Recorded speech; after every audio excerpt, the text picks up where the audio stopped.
So the epidemiological models that we typically use to model infectious diseases, we can apply directly to rabies. But what we find is with these basic models is that they really don't do a particularly good job of predicting rabies dynamics. On the whole, they predict far, far more cases in the population than we ever see, and they predict outbreaks which are larger than we observe in practice. And then they also kind of conversely show that once we start vaccination, in models, it's very easy to get rid of rabies. But in practice, it takes much longer for rabies to go extinct. And we generally experience this really prolonged period of low-level circulation where it's extremely difficult to get to elimination. So we have this mismatch between models and reality. And in general, we have these recurrent epidemics of rabies, and the modeling typically predicts that the time between outbreak peaks is again longer than we expect, or longer than we observe in practice. And another issue, well, a big issue with modeling rabies is that there is not very much really good data that we can use to inform these models. And there's basically two classical ways to model disease transmission. You have frequency dependence and density dependence, and I will go into those in a little bit before too long. But these are two extremes of a continuum, and the two extremes produce very different model outcomes, and we have to decide when we develop a model what form of transmission we use, and maybe where on this actual continuum the form of transmission lies. So over this talk, I'm going to explain to you the kind of data that we've been collecting to inform the models that we've been building, and then how we've developed those models, how we've parameterized them and fitted them to that data in order to address like three really kind of fundamental biological questions about how the disease is circulating: the degree to which transmission is frequency versus density dependence, the amount of variability in transmission between individuals, and the spatial scale over which the process of disease transmission is occurring. I'll then briefly give you the results that we found and the conclusions of those, and the next steps in terms of our own research. And I haven't mentioned it here, but I will also touch on a couple of slides about the Wellcome Career Scheme. So I'm personally funded on a Wellcome Trust fellowship, and the Wellcome Trust is a major biomedical organization that funds research around the world. And they have a special sort of scheme for supporting research scientists in low and middle income countries. And I serve on the selection committee for the Wellcome Trust that reviews these applications and interviews applicants. So I know, at this point, I know a fair bit more about the application process. And what I've seen is a real absence of applications that use mathematical modeling approaches to deal with infectious diseases. So infectious diseases are a key component of Wellcome's agenda. And we've seen throughout the pandemic how important and potentially useful, or certainly influential, models have been, but we really don't see applications very often at all in terms of this Wellcome scheme. So I'll talk a little bit about that because it might be of interest to people in this group. So back to rabies. I'll explain to you briefly how the disease is transmitted, and that will inform the kind of models that we develop. So the transmission process is very simple. Rabies is transmitted by bites. When an animal is bitten by a rabid dog, about half of them, if they're not vaccinated, will go on to develop disease. After the bite, the virus circulates, it travels in the nervous system, and it spreads from peripheral nerves into the central nervous system, where it heads towards the brain. So this period from the bite until the point at which the dog starts to change its behavior because the virus is replicating in the brain can take typically between two weeks and 3 months, but it can happen very quickly. It can happen in less than a week, and it can be very extended. So you occasionally have incubation periods in dogs that extend more than 9 months. So during the incubation period, the dog is not infectious, and there's no way of telling whether the dog is incubating the virus or not. But once the virus reaches the brain, the dog's behavior typically starts to change. The virus is also spread to the salivary glands, where it replicates massively and is shed intermittently in the saliva. So it's when the animal's behavior starts to change and it starts to bite without provocation, that it's actually infectious. And during this period, the animal will live for just a few days, often just 1 or 2 days before it dies. And you might imagine in many communities, dogs that are showing these signs of rabies are often killed by local communities. So that's the process of transmission. And the nature of the disease means we can actually use contact tracing as a method to collect good data about rabies. So this is one of my colleagues, Mzee Magoto, who has been a primary contact tracer with me for over a decade. And this was in the olden days when we used paper-based records to collect this information. And he would go to households and interview people, starting off with hospital records that looked something like this. We would decipher the names and the addresses of people, go to their village to try and identify them, interview them, and find out if the animal that bit the person was actually displaying signs that are consistent with rabies, or in fact it was a provoked bite and we're confident that the biting animal is healthy and not a concern for rabies. So this process also allows us to identify the dog that is potentially rabid. If we can do, we will visit the dog owner and find out from the dog owner if they know how their dog got rabies, if they know which other dog bit their dog, and if they know if their dog also bit other dogs in their household or in their community. And this is kind of the contact tracing process. Since 2002, we've been doing this continuously in one district in northern Tanzania called Serengeti District. And since 2002, we've identified more than 4,000 dogs that have shown signs of rabies and died of the disease. And we've identified more than 9,000 dogs that have been bitten by these rabid dogs. Not all of them have gone on to develop rabies. Many of them, well, of these 9,000 dogs, a large proportion of them have been vaccinated and so cannot spread the disease any further.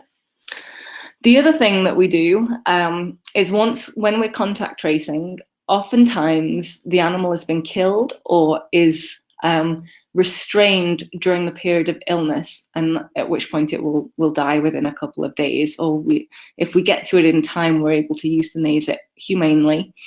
And then we take a sample from the dog. The way to diagnose rabies is by taking a brain sample. You take the brain sample and you can only basically diagnose rabies post-mortem, after an animal is already dead. We take the sample and we test to confirm if it's a genuine rabies case. And from that sample, we can also sequence the virus. And from the sequence data, we can tell quite a lot more information as well. And again, sequencing has proven extremely interesting and valuable to understand the dynamics and circulation of COVID over the last 9 months. So key data that we get is contact tracing data. But in addition to the contact tracing data, we also collect data on the dog populations and the human populations of interest in this community. And particularly, we try and quantify the control measures that are undertaken, so we can try and relate how intensely rabies is being transmitted and where it's spreading in relation to the implementation of control efforts. So this is an example of a dog vaccination campaign. And again, depending where you are, you might not be particularly familiar with these, but we have found that at least in East Africa, the vast majority of dogs in the community are actually owned. And when you advertise and ask people to bring their dogs to dog vaccination stations, which are typically central points within a village, then they're very enthusiastic and do turn up with their dogs. And these dogs are being vaccinated free of charge. So yeah, a few pictures to illustrate people bringing their dogs to vaccination stations. Sometimes people work very hard to bring their dogs to stations. They don't always bring their dogs in maybe the way that we would like them to do so, but on the whole, we have very good attendance at dog vaccination campaigns. So this slide essentially summarizes the data that we've been collecting since 2002. So this is a map of Serengeti district. I forgot to put a scale bar on this, but the district itself is about 60 kilometers by 60 kilometers in size. There's about 250,000 people who live in this community, and about 55,000 dogs. So there's quite a high ratio of dogs to people. So a lot of owned dogs in the community. And on this particular plot, the lines here represent the villages where people live.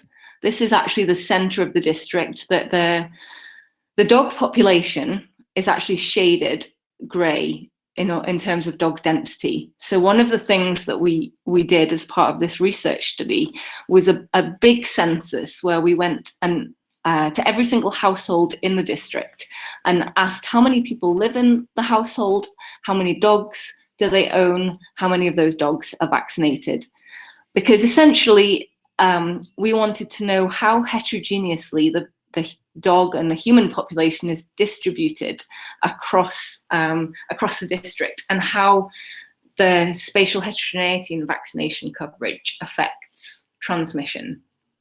So this map shows the density of the dog population. It also, the red dots show the location of dog rabies cases that we've detected since 2002, and this time series along the bottom shows roughly the number of rabies cases that have been detected through time. So you can see there's essentially two quite major outbreaks that we observed. The first one in 2004, 2005, the second one in 2011, 2012. And throughout this period, dog rabies has been detected continuously. We've seen it in almost all months. However, when we take this data, I mean, this is an enormous amount of effort to collect this, but when we quantify it and try to work out what proportion of the dog population is infected at any one time or is infected over the course of a year, we find that on average, less than 1% of the dogs are infected over the course of a year. So at any one time, when a dog is infectious, which is typically 2 or 3 days, there are extremely few infectious animals. So this gives us a measure of prevalence. And I don't know if you're familiar with many other infectious diseases, then prevalence, certainly for chronic diseases, prevalence is a important measure. And we might look at what proportion of the population has been infected over time. And certainly in the case of COVID, we're looking at maybe 20, 30, 40% of the population being infected during the course of a major pandemic.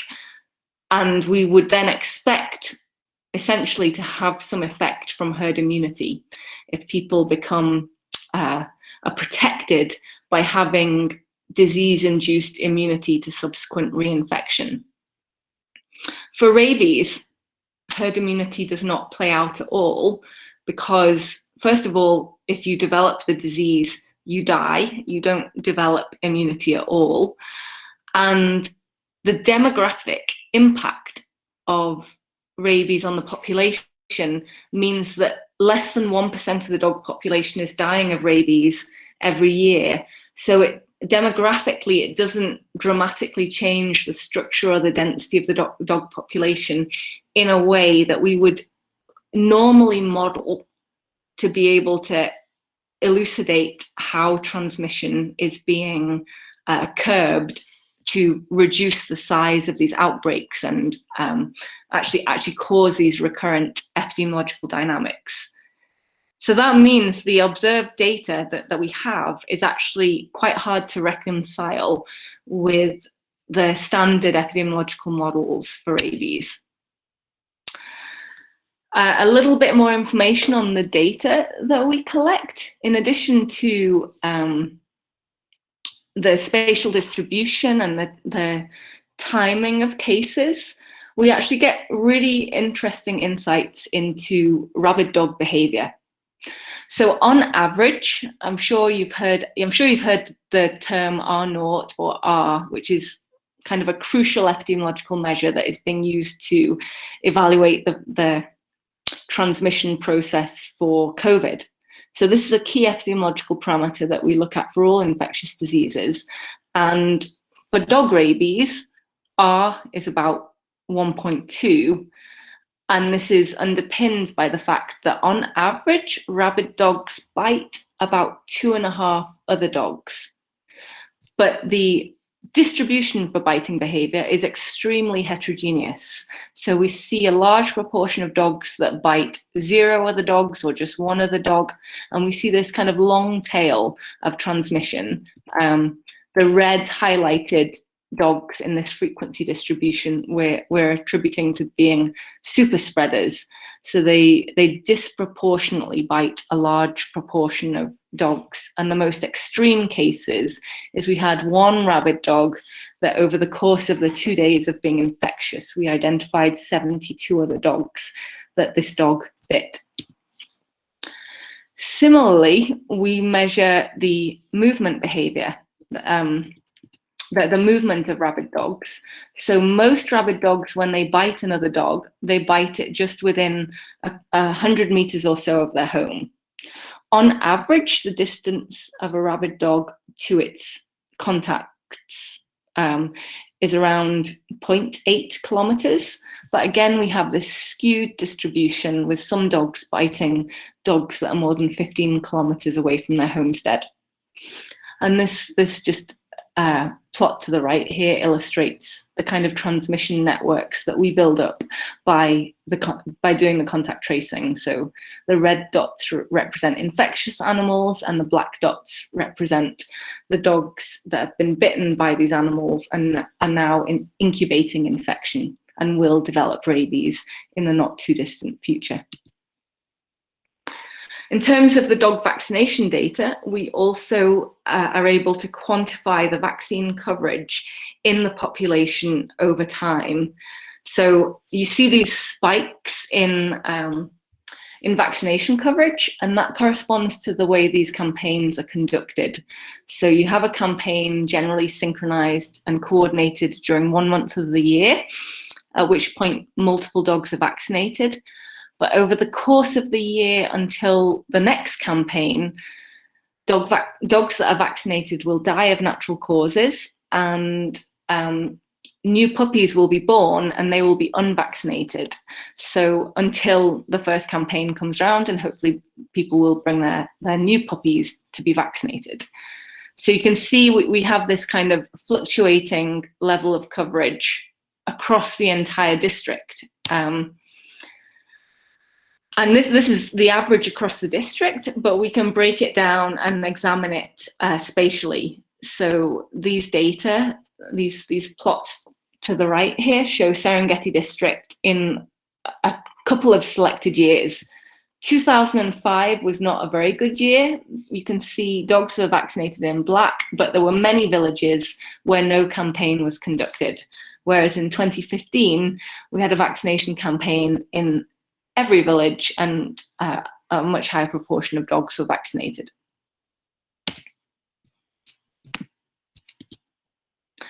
So this is probably more the kind of schematic you might be a bit more familiar with. This is a standard compartmental model structure for a SEI model, a susceptible, exposed, infected model. And this is the basic structure of the vast majority of rabies models.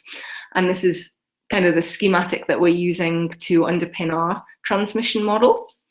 So you have this incubation period where susceptible animals go from being susceptible to when they're exposed before they're getting infected. That's the incubation period. And in fact, the whole generation interval that we use is from the time of a dog being bitten by a rabid dog to that dog biting another animal, to the second case being generated by that dog. So we parameterize that with the generation interval that we get from the contact tracing. We have the dispersal kernel, which is the distance between a dog, its dog's primary location, and the location of the secondary cases that it infects. And then we have a transmission term in terms of the number of dogs bitten by each rabid dog. So although this is the basic compartmental structure, we have developed this as an individual-based model.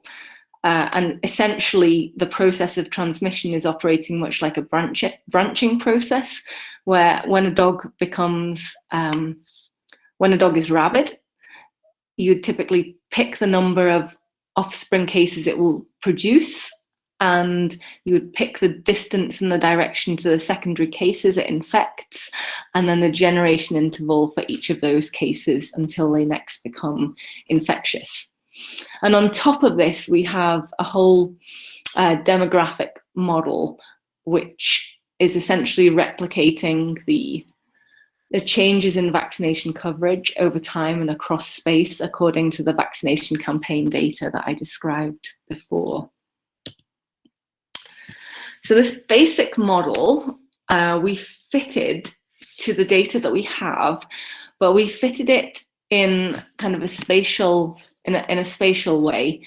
So we have divided Serengeti district into different sized grids that go at the most extreme case. Grid cells are 500 by 500 meters. And I'm not showing you, but we have a fully mixed grid. Well, it's not even a grid, a fully mixed where everyone can mix with everyone else. And we wanted to see, using this parameterization of the individual based model, if we could fit the transmission terms, and we could identify, fit the transmission terms and see how well this model performed in terms of reproducing the data that we observed. We have also fixed introductions from neighboring districts, which we've identified, and I'll maybe talk a little bit about that. But there's a key assumption I mentioned earlier about how rabies is transmitted and whether it's density or frequency dependent. So there's a lot of epidemiological theory behind this, but the idea is diseases that are transmitted in a density dependent way will have higher transmission rates in more dense communities. And that's basically why we expect to see higher transmission of a disease like measles or a disease like the flu in urban, densely populated cities versus in comparison to sparsely populated rural populations. Now, density-dependent transmission makes sense. Frequency-dependent transmission is the alternative, whereby it doesn't matter where a person or an animal is, they will typically interact and produce secondary cases, the same number of, or the same range of secondary cases, irrespective of the density of the population that they're living in. So this theory of density-dependent transmission has basically been used to promote culling as a way to control rabies. So the idea is that if you reduce the number of dogs in the population, your density will decrease and you'll have lower rates of transmission. And this is a common practice in many rabies endemic countries. Now, the prediction is that if transmission is density dependent, you would expect to see R, or R0, the basic reproductive ratio, be higher in high density populations versus low density populations. In fact, when you look at historical and even more recent outbreaks of rabies around the world, R0 always seems to be between 1 and 2. So R0, and typically around 1.2. And that is the same in low density dog populations in Tanzania versus very high density populations in urban settings in Southeast Asia. So this sort of indicates that rabies is not density dependent transmission, but is actually frequency dependent transmission. If you're familiar with ecological theory, you might be aware of the Holling Curve and optimal foraging theory, which is a kind of ecological theory that we've adopted for transmission. The theory, according to the way we've adopted this model, is that if the time to find a dog decreases, as you might expect in a very high density population, the disease will show density dependence. And so you'll have a functional, essentially a linear form of transmission that scales with dog density. Whereas if the disease is frequency dependent, it doesn't matter what density you are in the population, the same number of secondary cases will occur roughly for each infectious dog. And so you can essentially scale between frequency and density dependent transmission in a flexible way by using the Holling curve, where the Holling curve is parameterized by the handling time and the discovery time. So here, the handling time is characterized by mu, but there's a second component to it. Mu can, so you have the average handling time, but you also have the variability in individual level transmission. And so mu and k together help to construct the functional form of transmission and allow you to scale between how much transmissibility is due to individual variation between dogs that would say, for example, might give you super spreaders like we just described, or variation in transmission due to the environment, or most specifically the population. So in areas of high population, you would see higher transmission. So I'm showing here a couple of different parameterizations of the Holling curve that scale between more strictly frequency and density dependent transmission. So in order to fit the functional form of transmission, we used approximate Bayesian computation to estimate the three transmission parameters, mu and k, that parameterize the handling time and the discovery time. So we fitted these three parameters by using essentially two ABC criteria. So these are two distributions of the cases observed per month and the case location density. So the number of cases detected in the number of cases at a particular location according to the density of dogs at that location. I'll just touch on this. The red line here illustrates the density of rabies cases in relation to the dog density at those locations where those cases occurred. And this is shifted ever so slightly to the right of the density of dogs on the landscape, which actually would be suggestive of density-dependent transmission rather than frequency-dependent transmission. So it kind of raises an intriguing question for us. But there's also a number of other explanations for this, and this is what we wanted to pick apart with this model.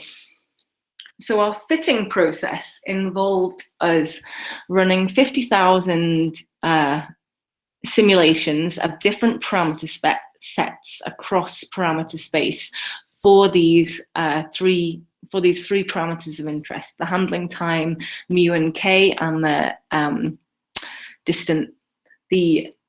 what did I call it again? Yeah, and the discovery time, sorry.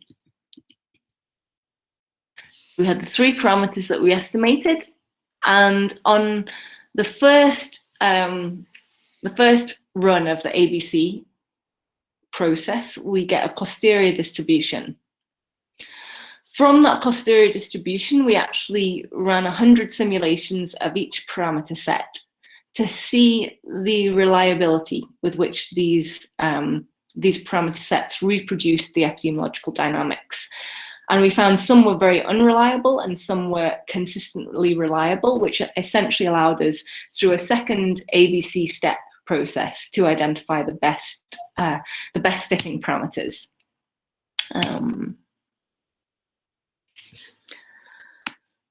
So this is just another sort of illustration of the data before I get into the modeling results more specifically. This movie illustrates the contact tracing data, how I described before. The red cases are cases as they're infectious, and these are all cases that we visited and we did interviews with people and so on. The black cases are those cases that are infected by the red cases, are then incubating infection and subsequently develop disease and become infectious. So over time, you can see the clustering of rabies in local communities. You can also see inferred transmissions, so the lines connecting red cases to their secondary cases are shown in black. And those connections are either because we identified them directly through contact tracing, or we inferred them to be the most likely progenitors based on the generation time distribution and the distance kernel between cases. So we have our contact tracing derived probability distributions for both of these two parameters, and we can essentially create bootstrapped transmission trees by identifying for each case what is the most likely progenitor to that case, and randomizing, because there's some uncertainty with both the dates and the locations of each of these cases. And then we come up with 1,000 bootstrap trees, and we can see from the 1,000 bootstrap trees which appear to be the most likely progenitors for any one case at any one moment in time. From this, we can also identify the incursions. So we can identify cases which have no obvious progenitor. And the incursions here, or these introductions, are sort of illustrated with the red squares, and they often occur quite near to the borders of the district. So although you can see Serengeti district, besides Serengeti are 6 other districts where there's plenty of dogs and no dog vaccination, and there's nothing stopping dogs from crossing over between villages. And we also know through this process that occasionally people will move into new areas and they'll bring their family and their dogs with them, and occasionally that will result in a long distance translocation of an incubating dog that then spreads rabies in their community. So we used this process to predefine our incursions, because critically the numbers of incursions, or the incursion rate, trades off against the transmission rate. And if we don't preemptively identify the incursion rate, we have identifiability issues in trying to estimate transmission parameters. So in terms of our results, we find a real trade-off in terms of the degree of density-dependent transmission that we infer to be occurring and the spatial scale at which we are modeling transmission. So in a fully mixed situation, the best fitting parameter sets come out to be more density dependent. Whereas at the very smallest spatial scales, we get much more frequency dependent transmission. So transmission is really doesn't depend on the local density of the dogs at the sites where the case is occurring. What we also see when we resimulate from the best fitting parameter set is at the 1 kilometer scale, we get them by far the most reliable estimates of transmission. So even though we can get parameters that appear on the first model fitting process to be able to capture rabies dynamics, when we resimulate from them, what we find is that the runs that performed well were kind of rare statistical anomalies. Whereas if you actually have the right spatial scale of transmission, you can reproduce dynamics fairly reliably. Now, this slide is a little bit out of date because we've been refining this work a lot lately in getting it ready for publication, and we now get a proportion on average accepted at the right spatial scale of around 40%. So that actually does quite a good job. The other key aspect about transmission that we identify from fitting these parameters is that we get a handling time variability that suggests that there is considerable variation between rabid dogs, which is kind of consistent with the data that I showed you before that shows that most dogs don't bite very much, but you have this really over-dispersed, skewed distribution with some spatial spreaders. So this is the data is in the data of rabid dog biting behavior is shown in red here, and this is the parameterization of it, and the gray represents simulations from the best fitting posterior distributions. So essentially, this is kind of an emergent property of the parameters that we've estimated, that it seems to recapitulate the individual variation in biting behavior that we observe. And the models perform actually pretty well in terms of simulating from scratch across this landscape and being able to reproduce fairly representative rabies dynamics, which is really the thing that we've been struggling with, because if we didn't model at local spatial scales, then we get these much larger outbreaks that are really not like what we're observing here. And if we take away vaccination, so we say what would happen if now we've got good parameters that describe the process of transmission, what would happen if rabies was to spread unconstrained in these communities? We find considerably higher considerably higher spread, which suggests that the vaccination itself is actually reducing rabies transmission or numbers of rabies cases by more than 50%. There's one particular aspect that we think we've been able to pick out and understand a bit more precisely by using this rather convoluted and complex modeling process. We believe that there is a mechanism that limits transmission that is happening because cases are clustered in space. So when you have one rabid dog that bites in its neighborhood, dogs that become infected as a result will also bite in that neighborhood, and the animals they bite may well have already been bitten by the initial dog that started to spread rabies in that community in the first place. And we think that if you model rabies at a local spatial scale, that effect comes into play quite strongly, whereas you just can't see that effect when you're modeling it at larger spatial scales. So we think that R0 reduces from approximately 1.3 in a kind of an unconstrained situation to less than 1, with that largely being driven by this clustering of infection and clustering of incubating dogs in the neighborhood, which is only captured by modeling at very small spatial scales.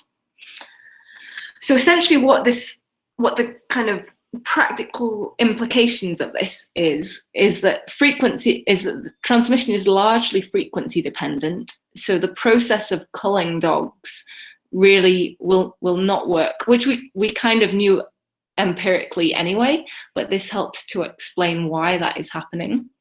And it also highlights the extreme variability in the biting behavior of dogs, and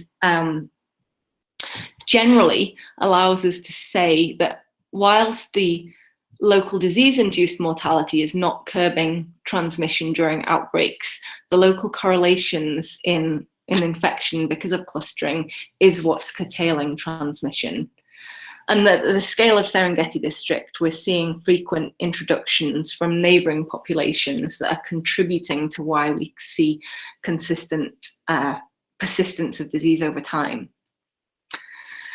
So in terms of future modelling of rabies, the approach that we've developed has been really useful, I think, for understanding dynamics, but it's not particularly expedient. You wouldn't want to develop this to model all sorts of spatial scales. But we think there's definitely analytical approximations and other lessons that we can draw that have captured heterogeneities, not for spatial scale, but for other mixing processes that could be applied. So that's something to think about. And then the other thing is that in general, rabies data is really sparse. So what we typically see is the red confirmed cases, even though the real situation is the grey undetected cases. So we need to incorporate that underreporting, and we need to think of other surveillance data that can be used to inform models for more pragmatic purposes. I'm just showing a quick picture here from our transmission trees, how we're able to reconstruct clusters of infection and chains of transmission, where each of these different colours represents essentially localised foci of infection. And we're currently trying to match these to the whole genome sequencing data, where we see lineages of rabies cases. So that's quite an interesting future research area. I've talked for a lot, so I'm going to push on, apart from to mention that now we've been working in Serengeti district here, and one of my PhD students, Ahmed, is leading a really large-scale vaccination program that covers the rest of the Mara region. And we hope that this will provide us with some empirical answers to the ways in which neighbouring populations are contributing to persistence. So in theory, in the absence of vaccination, or with only limited vaccination, we expect these recurrent outbreaks, but our models predict with really large-scale dog vaccination, rabies will go extinct very quickly. And we're sort of keeping our eyes on things. That this large-scale trial has literally just begun, and we are seeing, these are some of the pictures that are coming in on WhatsApp from my colleagues who are implementing these measures in communities, which is super nice to see. So watch this space. Well, plenty of people to thank, in particular Rebecca, Ahmed, and Dan. But just last couple of things. This welcome scheme is something that may be of interest to those of you who are using mathematical approaches, but are applying them to either infectious disease or health more generally. They are highly competitive though, so you need to have a good, strong record. And there is a real trick to developing really strong applications, and it requires the right kind of team around you to support you. And the Wellcome Trust have actually provided this this link, or these videos that are worth watching because they give some guidance about the application process. you have to be prepared that it is a long process. There is months between the preliminary application, the full application, and if successful, interview. But I think it's definitely of interest potentially for people in this group.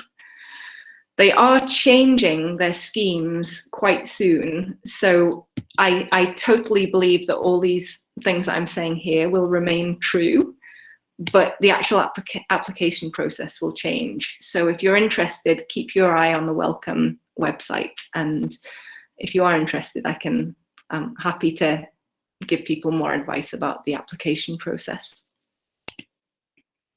Okay, that's me done. Okay, thank you very much, Katie, for that wonderful presentation. Any questions now from the audience? Questions, comments?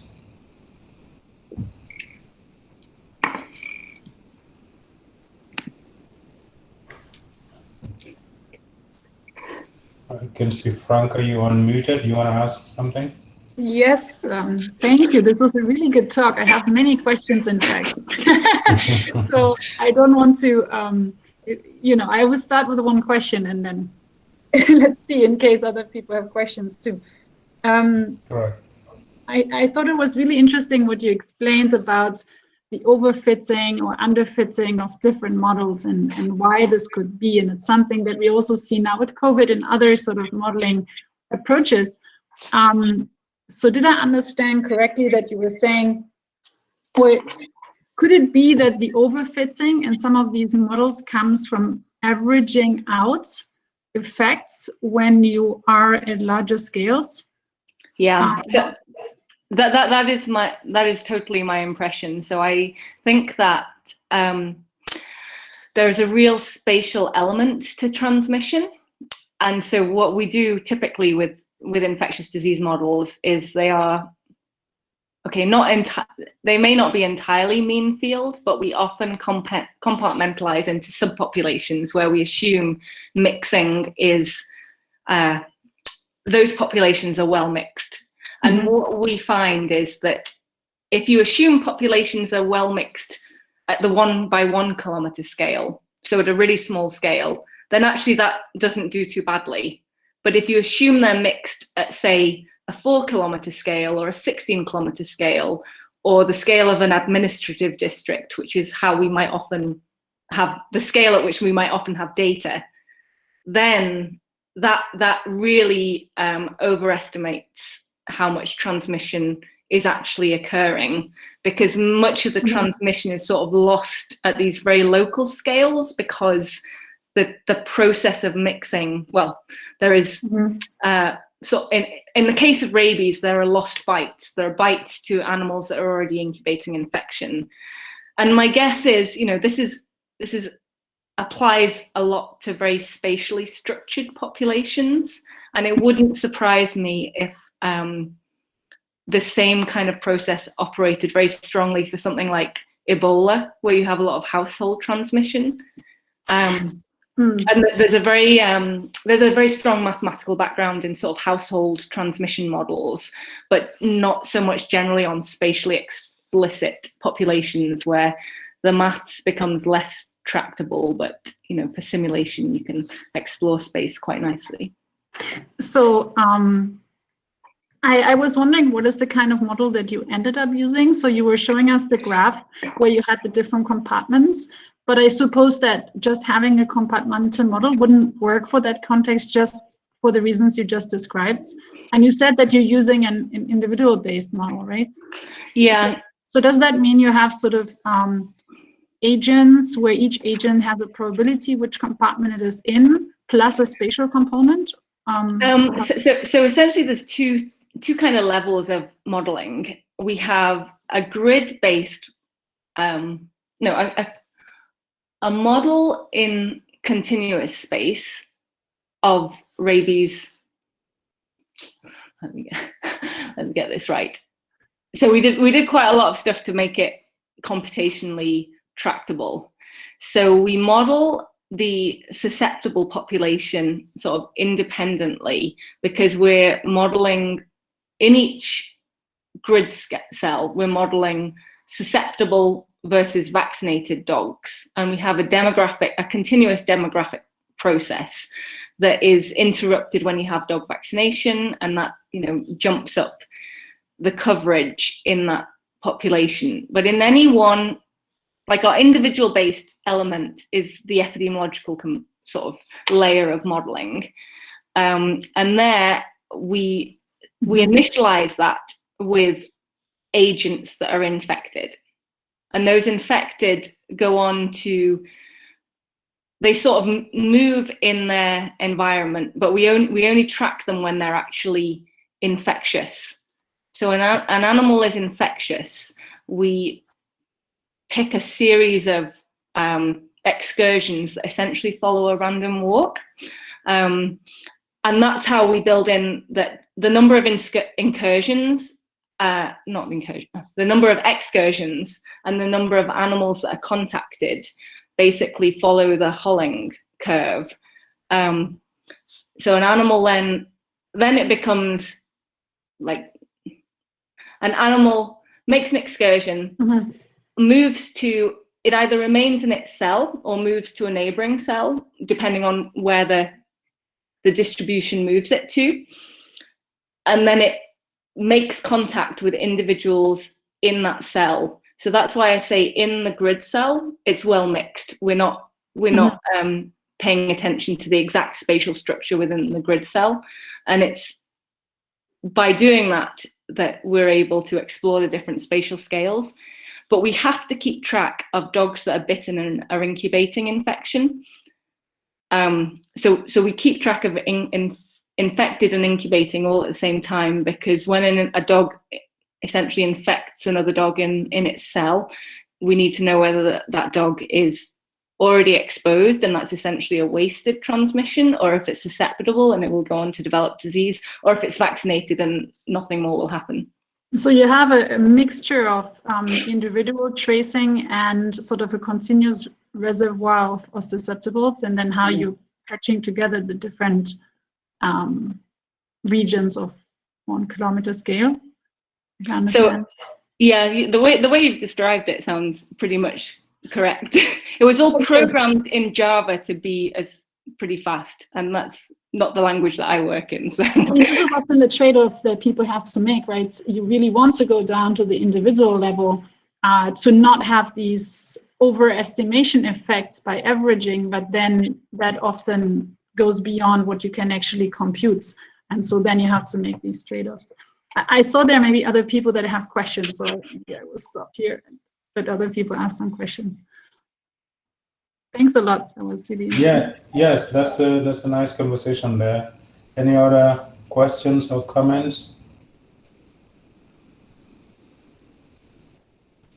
So I just want to ask, or maybe it's a comment.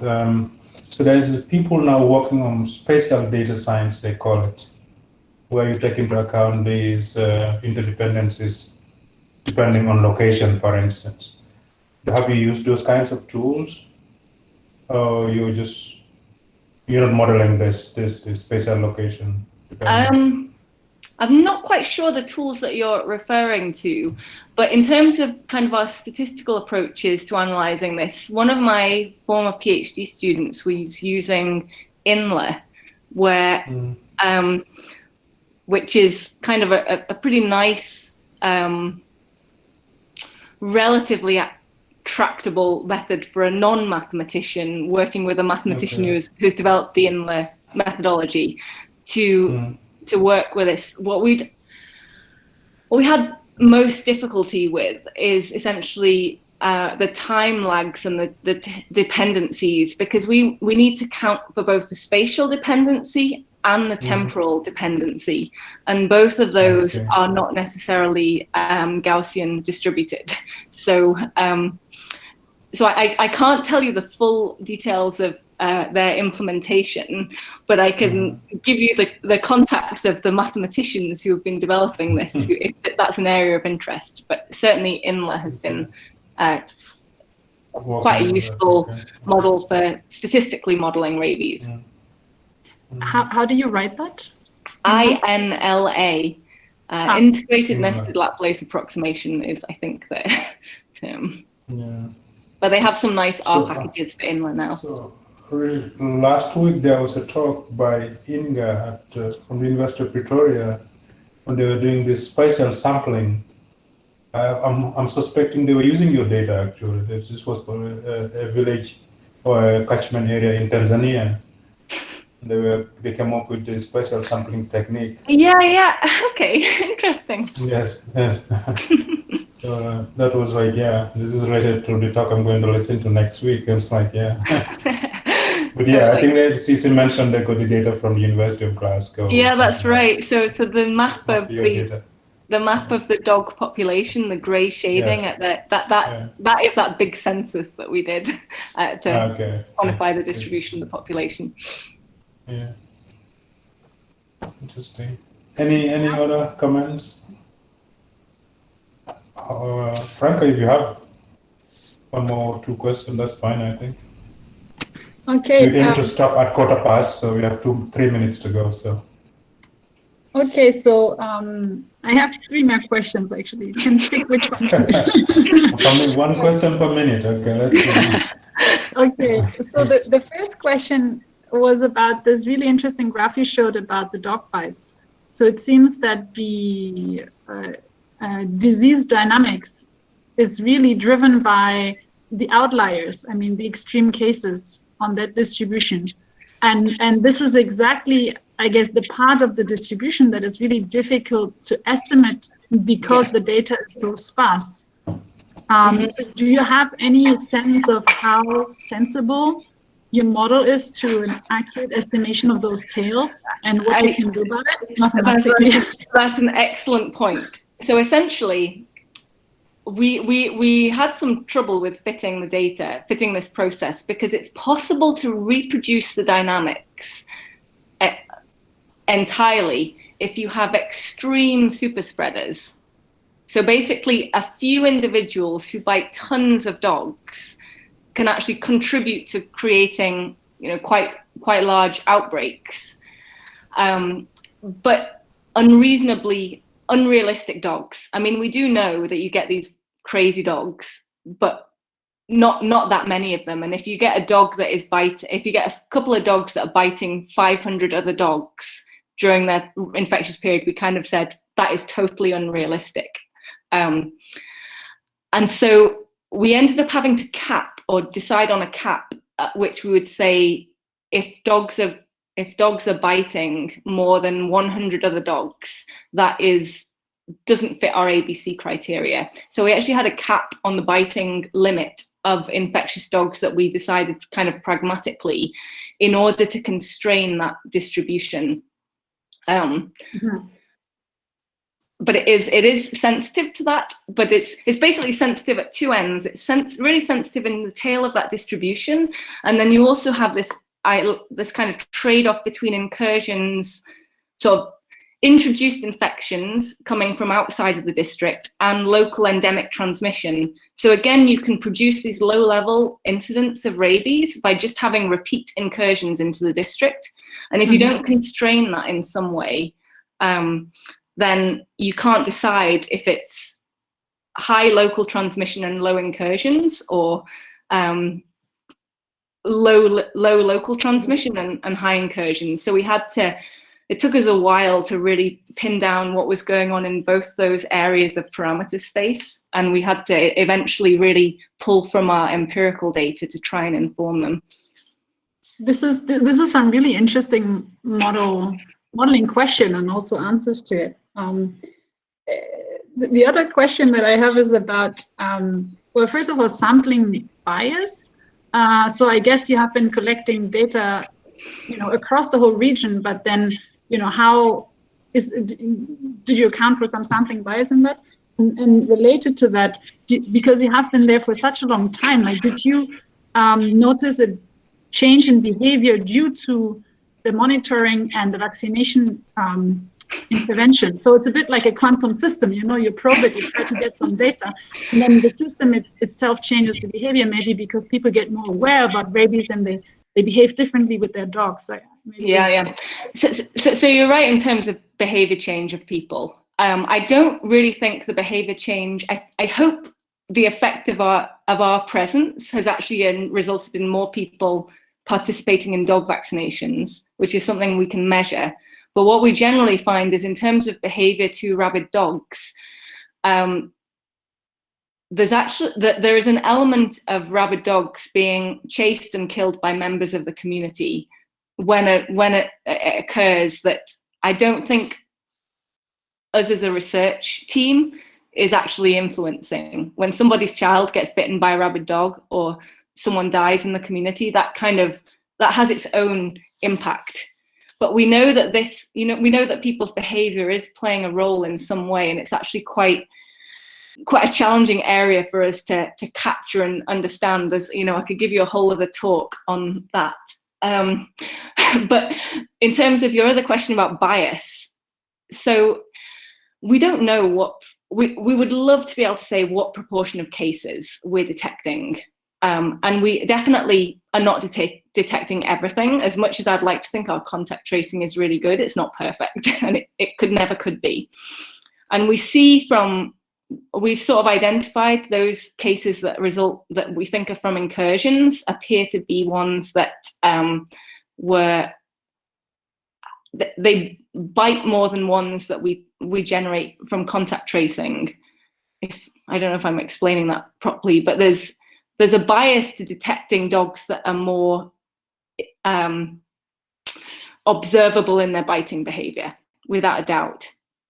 But when we look at the spatial and infection kernel of the spatial kernel and the generation interval from our contact tracing data, and we compare it from our statistical reconstruction, and we can look at the convolution of two distributions for each of them, we see that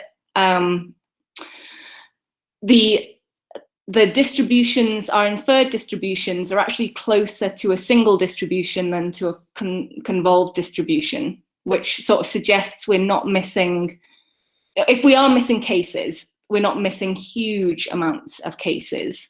And that gives us some idea of where we are. And we've re-simulated, like all the model fitting we did, and we did some sensitivity analyses to say, okay, what if the data that we're observing from the simulations, what if we subsample that and only detect 90% of cases or 80% of cases or 70% of cases?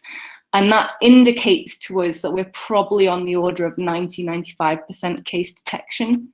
So we get some insights about it, but you know, we can't totally pin it down. And that is really impressive. But people know when they're bitten by a rabid dog, so it is, and